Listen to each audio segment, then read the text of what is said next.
Hello all, Alison here. Welcome back to Words and Pictures for a few minutes of fun, a few minutes of rusty fun again. Thinking about another way to maybe create some rusty looking or coppery looking patina backgrounds this time around. I've got a bunch of Fresco finished chalk acrylics on the mat, the PaperArtsy paints.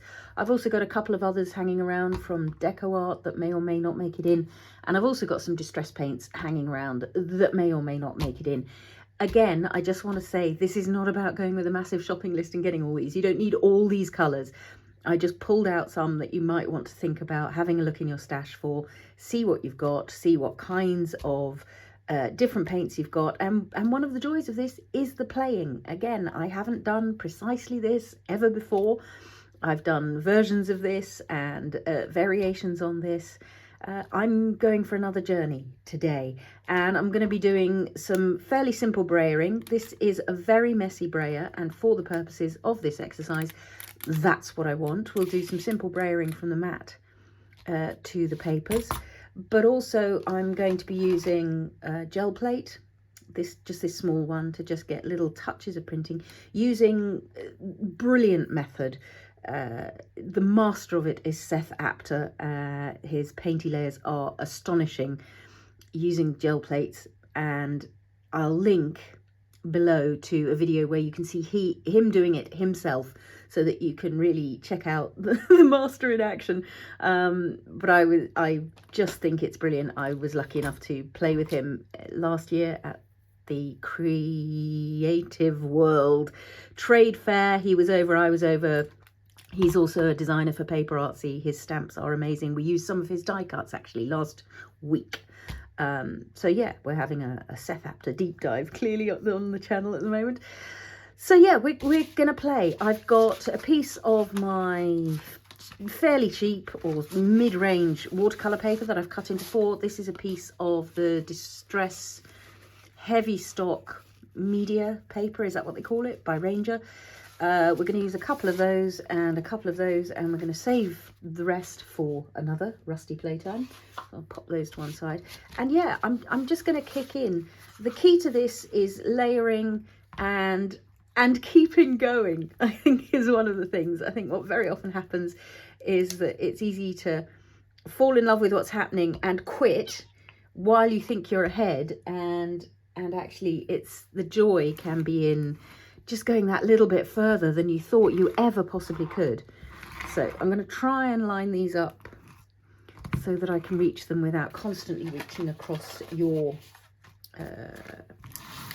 line of vision. Here we are. That's ish. Actually, they're in the light, aren't they? They're better this side. Much brighter day today, happy to say.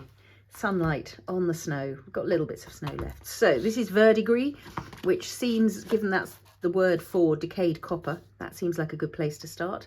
This is the Distress Heavystock. So one of the reasons I'm doing both is there's a slightly different colour underneath. That shouldn't matter because most of these paints are opaque.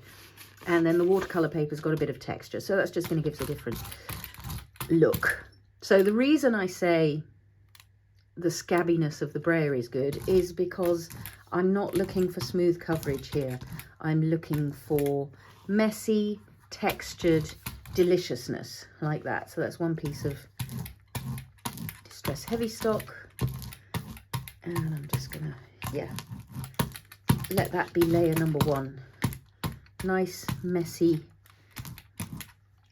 texture, already quite exciting.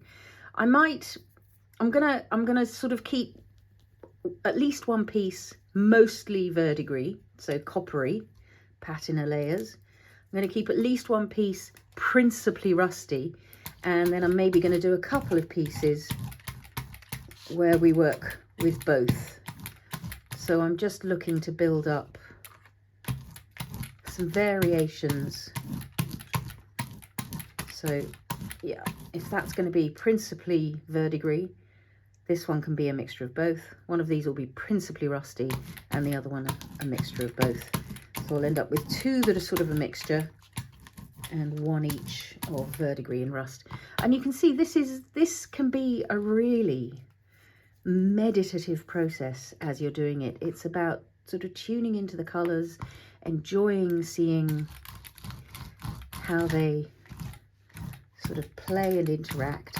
And once I've got a couple of brayery layers in place, then I might start using the gel plate to just give me an additional option for how to apply the paint.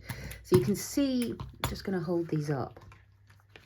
On the smooth surface, one kind of thing is happening. On the textured surface, there's already a sort of another layer of texture available, because the paint at the moment, because it's not sort of fluid like ink, and because I'm applying it with a brayer flat surface, we're keeping quite a lot of that white texture in between. That's a really nice layer. That's a Paua shell. I will of course list all of these down below for your information, but I do encourage you to sort of have a look, go digging around in your stash and see what you've got that will make you happy. This is Limelight. This has a vivid kind of acid look to it, but it is a translucent paint, so it will pick up the colours of what's underneath it, or at least allow you to see through to the colours that are underneath. But it just gives, it's one of those colours that gives you that tingle in the teeth that I think I was talking about in a previous Rusty episode earlier in the month. It really does just sort of set that alive and moving. So what I might do is set up my Rusty backgrounds as well. There is, you know, there's green and blue around, but I'm not, this already looks amazing, doesn't it? I should be doing this on a sheet of paper so that this also gets preserved. I can't switch right now. I'm going to carry on with what I'm up to. Right. I'm absolutely devastated I am that I can't find my bottle of Rusty Fresco paint. So Seth Apter has a line of paints as well with PaperArtsy, as well as stamps.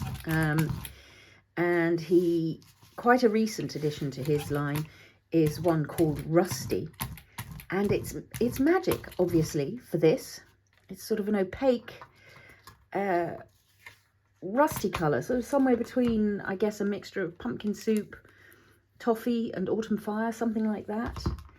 And it's brilliant, and I was using it, I used it in the workshops that I did last year in both Germany and the UK, actually. And somehow I've managed to leave it in my suitcase that my brother hopefully is bringing over in early spring, because I must have thought, oh, well, I must have another bottle of that at home, but I haven't. So yeah, I'm having to do this without my Rusty, but you know, layers of toffee and pumpkin soup and brown shed and autumn fire are just going to have to do for now. So I mentioned before that I do quite like a fairly deep dark rust as opposed to a bright orange one. And you can see I've got this one sort of on standby so that I can add additional bits of rustiness to this when there's some paint going. Another layer. I'm really, at the moment, I'm preferring the smooth surfaced version of this. We'll see if that stays the same as I go. Let's have a bit of this yellow version. So we used a bit of the translucent yellow iron oxide the other day. So that yellowy undertone that you sometimes get in a Rusty panel is a good one to check in with. We might put some of these DecoArt paints in as well, because it's mix and match. Use your supplies. That's the only thing that's sad about art supplies is if they don't get used. So yeah, get them out, have a play, whatever colours you've got that seem like they might be useful for a Rusty idea, get them into the mix. It's really interesting what's happening on this one. It's turning into mud, but that's where you have to hold your nerve. Don't quit because you think, oh no, I've ruined it. Don't. Keep it alive, keep moving, keep trying stuff out.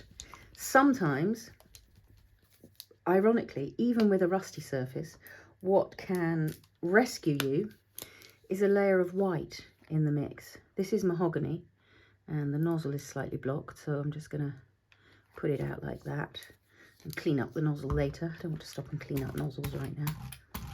So you can see I'm not loading up the full brayer. I'm not doing smooth surface brayering. I'm just creating little touches of layers of texture. Let's put a bit of this on here and see what that does. That's got an oxblood kind of a... Any minute now I'm going to brayer all over this floor here.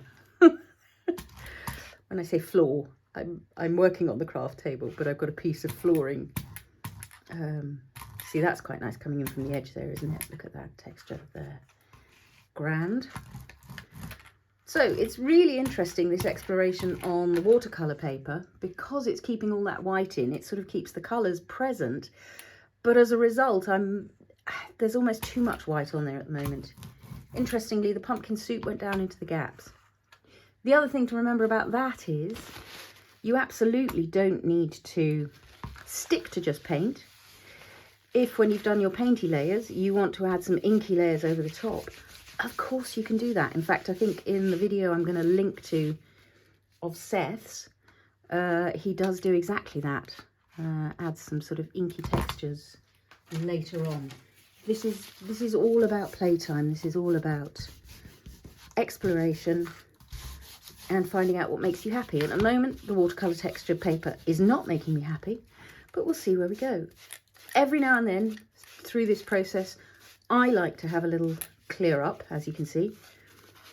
But if you're happy just carrying on, carry on. For me, it sort of helps clear my palette, clear my head. But yeah, there's a definite preference for me at the moment on the smooth surfaced paper over these textures. But we'll see how that develops. It may stay that way, it may not. I'm going to do a little bit of using the gel plate for some extra texture. And you just get a slightly different thing going on. I'm going to go back to some verdigris. Where did my verdigris go? I've put it down. There it is. And again, for this, I'm going to apply to the gel plate. There's some bits of mahogany going in there as well. Not bothered about that at the moment, so I'll do this on not my verdigris one, but on one that I'm going to mix and match. I'm going to end up mixing and matching both on the textured papers. Is that a good thing, a bad thing? So with this, Seth talks about this as a kiss of a touch. So rather than doing a full-on printing, I'm just going to press down to get a touch of that verdigris paint just coming in with a softness. Really nice. I like that. So I'm going to come in, there's a little bit still left on here, as you can see. And the other thing with Seth's method, as you watch him do it, is you'll see that cleaning your gel plate in between is absolutely not what you do, because you're building up amazing layers of texture that you're going to be able to pick up later on. I might go in with a bit of lawn, I think. There's still a bit of verdigris here, but I'm going to give it a bit more of a green copperiness with a bit of the lawn. Again, going to pop that onto here, get myself a reasonably smooth coating, and then I can come in. Another thing with this is working with multiple bits of card in one. Oh, that's good through there, isn't it? So that green is just getting me something that I really quite enjoy. Working with multiple bits of card allows one piece of card to dry a little bit in between layers, which will also get you a different kind of a look. Yeah, happier now I've lost some of that mahogany. It was a bit too red and blood-like for me. You can, of course, also dip down into this texture here. Nothing wrong with that as a way of doing it. So if you haven't got a gel plate, don't panic. Think about ways you can use your craft mat to just, yeah, get a kiss of that paint texture. Continue building those layers and let them build in yeah, with variety, and you can always also come back in with a brayered roll. That's getting me a lovely green through there. So something is, today I seem to be more drawn to the coppery verdigris than I am to the rust today. So maybe I'm suffering rust overload, or maybe it's just that part of my brain is still a little bit cross that I haven't managed to locate the rusty paint. Going to come back and be rusty with that. Going to keep this moving, going to cover up some more of this mahogany because it's just not making me happy, and that's allowed. Notice that, identify that, and allow yourself to just cover it up. It'll stay as a sort of deep texture somewhere underneath. I'm feeling like I want some Limelight on here. The other thing about those red tones, and I know I've mentioned this before, is they just have a habit of getting everywhere. Blues and greens, once you've used them, will get out of the way. Those reds have a way of just saying, nope, I'm here and I'm here to stay. Let's pick up a little kiss of that Limelight. Nice.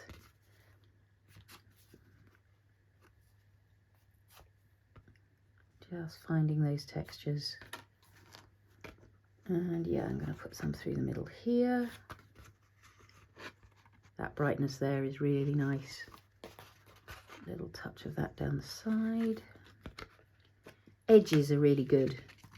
So just kind of hitting the edge of that gets you a nice look. And a partial panel. So something that comes in and gives you a geometric line can be quite fun.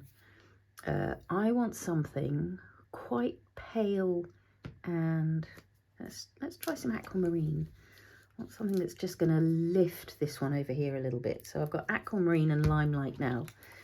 I'm just going to let them have a little play.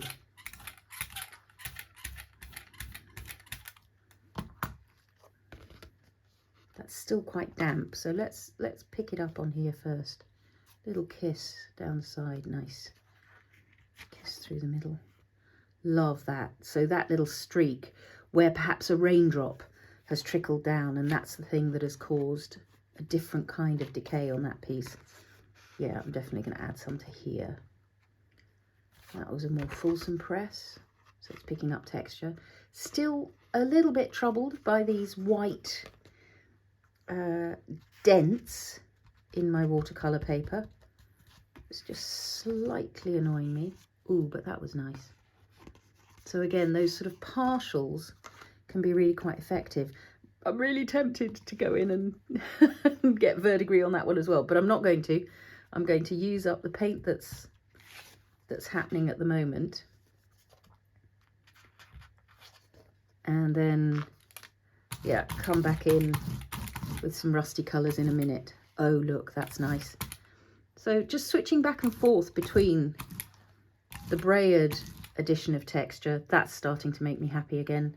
So I think I'll just, since that's happening, I might stick to one rusty one and just some little bits of rust on these mixtures, and allow clearly what my brain wants today, which is verdigris. Nothing wrong with that. And so these backgrounds can be backgrounds. You could build on the top of them, but you could also use them to cut die cuts or to put through on embossing folders. All kinds of possibilities. I'm going to let this dry a little bit on there while I just maybe, because that's going to be lovely to pick up as texture with a full print. So I can let that dry and then pick it up with some paint. And in the meantime, I'm going to do a bit more brayering. I feel with this one that I need to go for that yellowy look and build some layers. If I get some blues and greens in there because they're on the brayer, I'm going to be fine with that, really, aren't I? Clearly. There we go. So this is the transparent yellow iron oxide. This is the DecoArt paint, just layered in. And there are little bits of green creeping in there, but I think think it's making me happy, so I'm going to stick with it. This is the Toffee. Let's see what that gives us. And I might just let some Autumn Fire creep back in alongside that. Just a touch of it. Okay. So those are just mixing on the craft mat there. And I'm going to apply a couple of light rolls of that. Okay, nice. And I am thinking that maybe this mix and match one, I should have the courage of my convictions, what I said at the beginning, and continue to let those layers build a little. See where that gets me.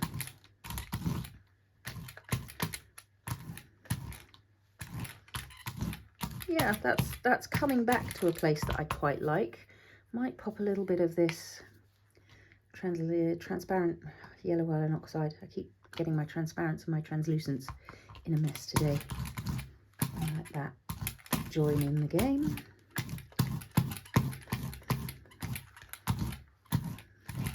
And then I also mentioned the Quin Gold the other day, Quinacridone Gold, which in the absence of Rusty, since I can't lay my hands on my Rusty, I might allow myself a little bit of Quin Gold in the mix.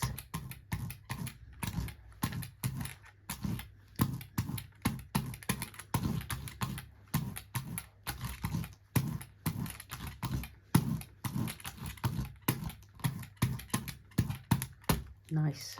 Yeah, and I'm definitely still enjoying the smooth panels more than I'm enjoying these watercolour ones, but that's starting. Oh, see, that one is now starting to make me much happier. This one over here is pretty good at the moment. Gonna see what else I can build into there rusty wise. This one, not happy. Something not making me happy yet. There's something about the combination of the colours, and my inclination at the moment is to head into coppery verdigris with it, because that one is making me happy. Coppery verdigris here is fine, but not very interesting yet. So I'm going to come back to this and just maybe use, that's pretty dry on the surface, maybe use a little bit of this Aquamarine to see if I can lift a bit of this scrumptious texture here. So I'm just going to go along the edge and see what happens if we go sideways along there. And if I buff it in a little bit, that's what's going to allow the paint on the mat to mix and meld. Sorry, the paint on the plate. Picking up some texture. Let's go for a little brayer through here. Oh, that's nice. Just intensifying what was happening on the mat. Let's see if some of this is going to print onto there if I do it dry. So what I might do is run a quick heat tool over this and then come back and pick up some Aquamarine. There we go. So that's a little bit drier now, so that the paint is not just going to print back down onto the gel plate. But this is, I mean, this is a real lesson in the thing that I'm quite often saying. If you're not getting results that make you happy, try changing up the paper you're using. That, almost more than anything else, can be the thing which changes your results. It's a real lesson to get hold of. And it's not to say that there's anything wrong with any of the other results. But if you want to change things up, change your paper first.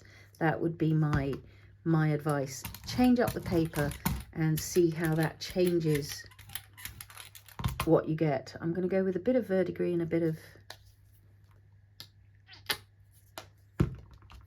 which was that one? It's verdigris and Bora, the brilliant Bora, one of the classic PaperArtsy colours. So now I've got a bit of texture on here that's actually quite interesting. So I'm going to pick up quite a lot of that. And in those layers, that's going to change the quality of that piece that is not making me happy. So be bold. There's absolutely nothing. Just add another layer. If something's not making you happy, add another layer and let it change direction. nobody says you've got to carry on with a thing that's not bringing you joy. See, I'm already happier. Now that I've covered up whatever colour that was underneath. Already happier. I'm going to come through here as well. I think the mahogany was probably my error. I'm evidently not on a mahogany day, or it's not a colour that makes me happy. And that's fine. That's part of the journey, particularly the colour journey, of just finding out what it is that brings you personally joy. It would be, I think I've mentioned this in a previous incarnation of this, it would be a pretty dull world if we all enjoyed the exact same things. I'm going to go with a bit of, what was the darker one? The Paua shell. I don't know what a Paua shell looks like. I must go and Google it. Go and have a look, see what I can find. To just create a bit of, just going to go down one side there. This Brayer really is on its last legs. Pick up a bit of kiss of colour of that. That's nice. Let's have another of those somewhere through there.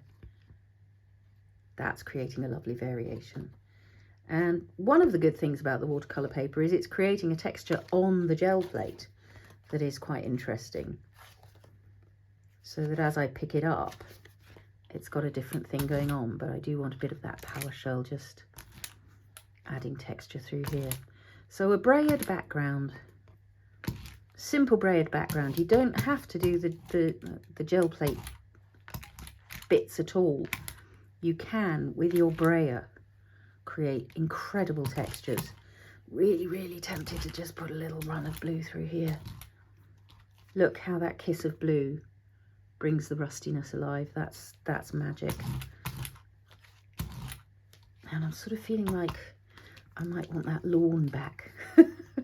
It was actually lawn and Limelight, I think, that gave me a zinginess that made me rather happy. I might put a spot of that onto the gel plate just for picking up. I'm also going to do a direct brayer, just touching the colour. My brayer has stopped going round now. It's slipping out of its centre, but as long as I can keep it roughly centre. So at the moment that's a bit of a blob of paint, but as you can see with this process you can pretty quickly create additional texture around those blobs. I'm going to go in with a little sweep of that in each of these because I'm enjoying it, and because I'm enjoying it so much. See, that one I'm holding up in the air, so that's really created an imperfection in how that's hitting the paper, but it's good. It's good. So I might even pick up a corner of this here. Yeah, I like that. Let's have another one down here. That's good. So these contrasts start to be the thing that give me the most pleasure. So having said I was going to keep one fully verdigris and one fully rusty, follow your heart. If you take nothing else away from this, follow your heart. Watch the things, notice the things that excite you as you go, and do more of those. Yeah, that green through there is looking good now. What I do want is a bit of verdigris and aquamarine just to lift it. Where's my verdigris?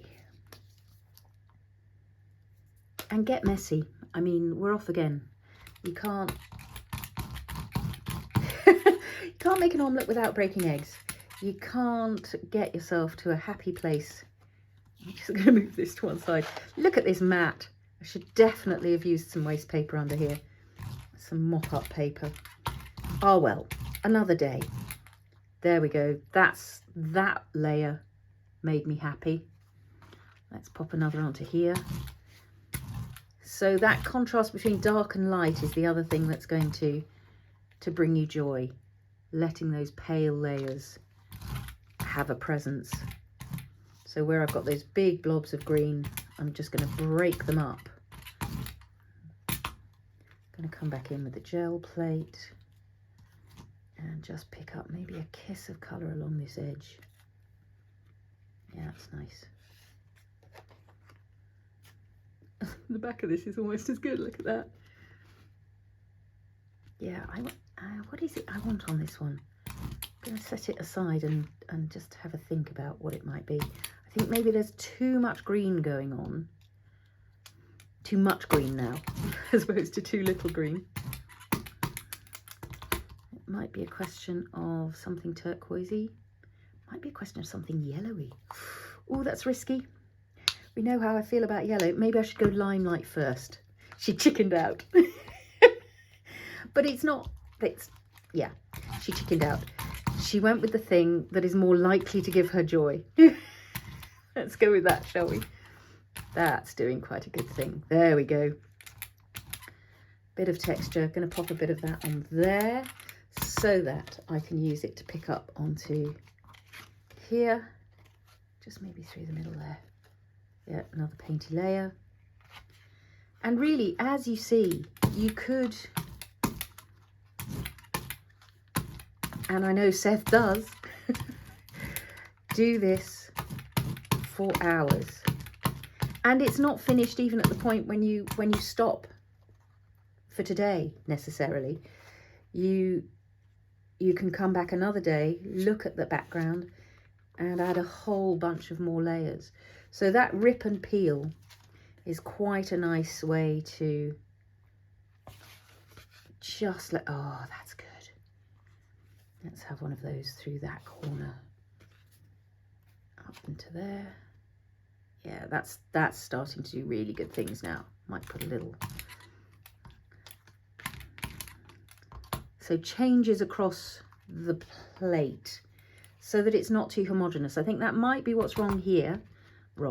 That might be what's not making me happy here, is it's a little bit too homogeneous, and I'm sort of tempted, controversial, to go with a bit of, so this is off-white, this is Seth's Heavy Cream, which is a great sort of chalky white, and I think it might just be the thing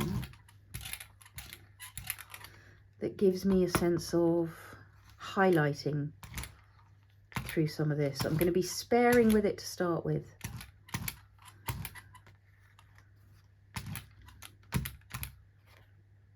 Yeah, just to get me a bit of life, because then if I apply other colours over it, they're going to be truer to their own colour again.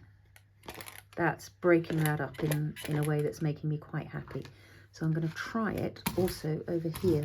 Having said I didn't like the white dents in the watercolour paper, I just want a few highlights back. I think that's what this is about, to break up some of these slightly solid surfaces. That's doing quite good things. Do I want it on here as well? Let's go with a little lick of white through there and see how that makes us feel.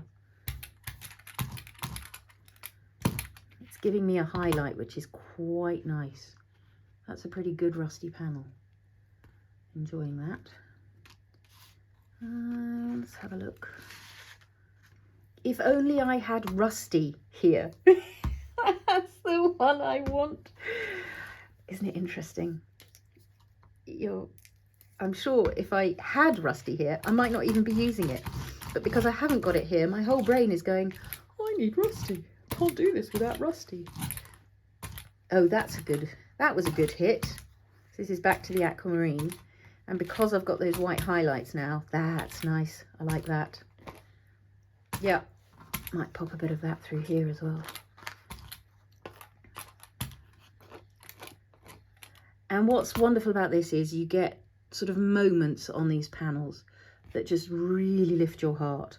Moments that make the blood sing. And it might not be the whole panel. The whole panel might not be doing anything for you, but you'll suddenly hit a touch of something in one corner, and so use that corner. Die cut something out of that corner. Cut yourself a little rusty bird.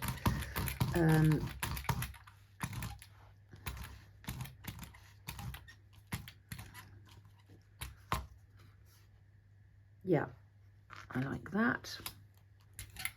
Gonna pick up a couple of kisses of colour like that. So what this is doing is it's in places, just almost a subliminal extra bit of texture that can really take you on a journey. I want to put some Quin Gold into the mix on this one. That's still Mahogany that's through there in the back. Still not making me happy. Really interesting. There we go. Those touches of texture. So it's now being applied over so many layers of paint that it's hitting textures underneath, and that's a little touch of magic. So Quinacridone Gold is translucent. It's a highly translucent paint. It may even qualify as transparent, so that you can see through it. Look at that. That's a hit of magic, right? Makes me want to go over that green bit as well. That's creating a lovely rustiness, and look at the textures there. So these watercolour panels have suddenly got on my good side. They're okay after all. Having finally got enough layers of paint onto them. This I'm going to pick up in a minute with, I'm going to let that continue to dry. That's going to be a rusty print from heaven. And I'll pick it up maybe with some heavy cream once it's fully, it needs to fully dry though. You can't, going to go with Quin Gold and the transparent yellow iron oxide. These are coming into play because I haven't got rusty here. If I had rusty here, I have a feeling the DecoArt paints might never have made it to the mat.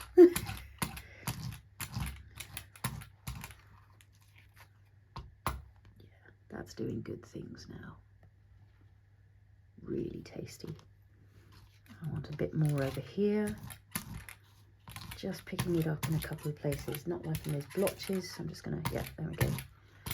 Let's see what we can pick up from here. I know I said I was gonna let it dry and pick it up with, but that little kiss of colour over the watercolour texture is magic.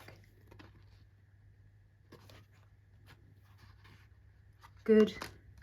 Back into here. So I've got this big block of blue in the middle, not making me very happy. So I'm going to try and kiss that onto some of that painty texture. Nice. Still a bit bothered by this chunk of green.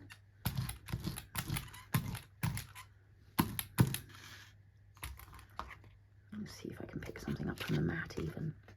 Yeah, that was quite good. And now that I've gone this far, I'm sort of wondering whether I do want... It never stops. So if you have a play with this, so that one I said was going to stay verdigris has now got its own touch of rusty layers. Yeah, as I was saying, if you do start to play with this, make sure you've got extra paper standing by, because once you start, you may find that you just need to keep going. So I am going to try and stop. I'm going to try and stop there. No, she said, putting more paint on the mat. I'll have a little bit of a clear up. While I'm clearing up and getting ready to photograph the results to go in for the close-up, I will let this dry and I'll pull that as a final print just before diving in for those close-ups for you. This, I mean, that bit of texture is just making my brain sing. So yeah, I am feeling like I want to grab a little touch of that joy elsewhere as well. So just creating again a bit of texture on the mat, texture on my scrappy old brayer. Yeah, that's good. And maybe just another hit of that in one corner or that corner. Yeah, look at that. It's partly in the paint layers themselves that the texture builds up. So it's no good expecting this to work if you only put on 2 or 3 layers of paint. You have to persevere. You have to continue enjoying yourself. This is back to the verdigris. just because I'm thinking I might want to. I don't want much of it, so I'm drying off that brayer just again to get me some little highlight touches.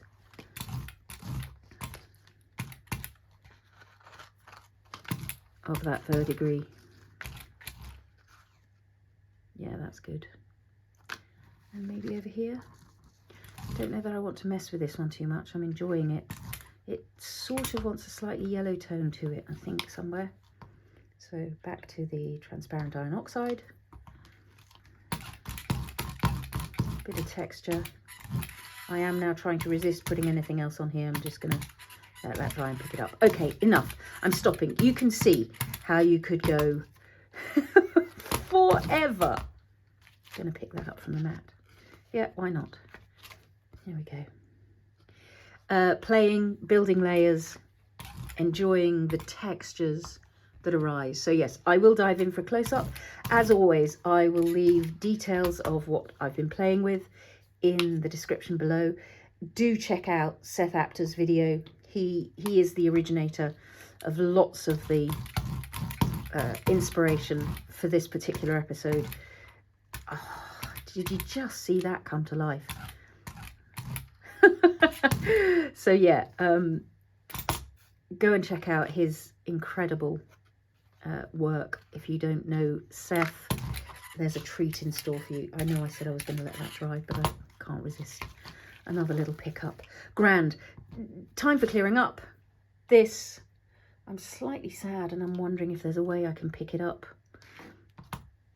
I don't think it'll pick up in the same way as from a gel plate, but there's no harm in trying, is there? Maybe what I could do is just get a bit of water onto it, and I'm going to use quite like a smooth surface. Okay, back, just a little scrap piece of paper just to see what's available on this mat. Acrylic paint does dry, so it's not like ink. It won't continually lift, but that's pretty good, isn't it? As long as you get there before it's completely dried, you might be able to get yourself another quite nice surface to play with. Grand. Clearing up time, and then close up time. Oh, one final gel print pull maybe, if we can get there. Now I'm just going to leave that to dry because that's cool. Grand. Paints lined up, ready to photograph. This, I think, is now fully dry. So what I'm going to do is, I've got just that smooth surface. It's very cheap sketchbook paper, that. But I'm going to see if I can pick up that gel print. We have done some of this in various videos. So putting a fresh layer of paint over the dried surface there, and then a good buffing with the paper should enable you. You don't want too thick a layer. It's helpful if you can see some of what's underneath still. You want to get really good firm contact and then give yourself a really good buff. There's a beautiful tool, whose name escapes me again. People last time dived in to tell me the name of the tool that you can use. Beautiful sort of heavy, like a heavy weight that is very good for buffing your gel plates to make the paints meld on the surface so that the fresh layer of paint can lift up what's underneath. It also is a great way to clean your gel plate. Let's see what we've got. It's got most of it. Ooh, scrumptious. So the bottom layer is the one that comes up. So there were bits of that quinacridone gold in the lower layers, but the main layer was actually the green and blue that started out there. But that's still pretty cool. And then, of course, what you can do, should you so desire, is continue to layer and brayer over the top with Quin Gold, with whatever it's coming out again, isn't it? But you can see what I mean about the addictive quality of this game. There you go. That's what it needed, was to get back some of that Queen Gold that was there. But that print to start with already had so much to offer. Grand. Time to clean up again. Although I sort of want to, I want to pick that up because it's beautiful. Let's see, can I get it onto here? The front and the back of this one is now good. So you're going to have options. Maybe onto here, through the middle. Just wondering. Yeah, that's quite good. Into some of those white spaces that are still there on this card. It's incredible. All those layers of paint, and they've still managed to find a way through. I want some through there. Still got some on the brayer as well. Grand. Okay, I'm stopping for now. If you've enjoyed today's video, do give me a thumbs up. As I said, I'll leave details in the description of the paints I've been using. Check out Seth Apter. Leave comments and questions. What else do I need to say? Oh, if you're not already subscribed, I would love to have your company on this creative journey. There are those painty fingers, always the sign of a good time. Thanks so much for watching, and happy crafting all.